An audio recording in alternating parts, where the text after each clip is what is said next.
राधानगरी सुजलाम सुफलाम करण्यासाठी मला एक संधी द्या. संभाजी आरडे. गुडाळमध्ये भाजपच्या कार्यकर्त्यांचा मेळावा.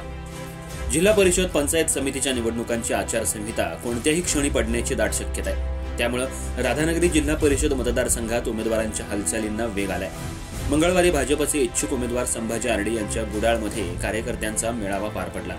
या कार्यक्रमाला भाजपाचे कोल्हापूर जिल्ह्याचे अध्यक्ष नाथाजी पाटील उपस्थित होते. राधानगरी जिल्हा परिषद मतदारसंघातील अनेक प्रलंबित कामं पूर्ण करण्यासाठी आणि राधानगरीमध्ये रखडलेली विकास कामं पूर्ण करण्यासाठी मला एक संधी द्या, असं प्रतिपादन संभाजी आरडे यांनी आपल्या भाषणात केलं. पुढे त्यांनी सांगितलं, राधानगरी मतदारसंघात पर्यटनाबरोबरच शेतकऱ्यांचे अनेक प्रश्न आहेत. देशात आणि राज्यात भाजपची सत्ता आहे. त्यामुळे मतदारसंघाच्या सर्वांगीण विकासासाठी मला एक संधी द्यावी, असं त्यांनी सांगितलं. यावेळी भाजपचे अनेक पदाधिकारी आणि कार्यकर्ते मोठ्या संख्येने उपस्थित होते.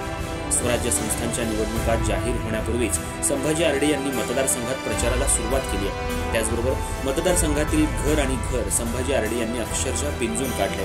त्यांच्या पत्नी शुभांगी आरडे यांनी मतदारसंघातल्या प्रत्येक गावात हळदी कुंकू, होम मिनिस्टर कार्यक्रम घेत महिलांच्या कलागुणांना वाव देत अनेक मतदारांपर्यंत त्या पोहोचल्या आहेत. राधानगरी तालुक्यातील रोजगाराचा आणि आरोग्याचा प्रश्न कायम राहिलाय आणि यासाठीच भाजपच एक पर्याय असल्याचंही आरडे यांनी सांगितलं. या कार्यक्रमाला 2 ते 3 हजार लोकांची उपस्थिती होती.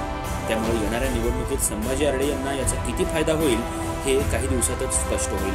पण संभाजी आरडे यांच्याकडे कार्यकर्त्यांचा वाढता कल पाहायला मिळतोय. त्यामुळे राधानगरी जिल्हा परिषद मतदारसंघात वातावरण तापलं आहे. ऐकलं, गोकुळची बासुंदी पुन्हा खावीशी वाटतेय. खरं सांगू, मलाही खावीशी वाटतेय. पुन्हा पुन्हा खावीशी वाटणारी गोकुळ बासुंदी.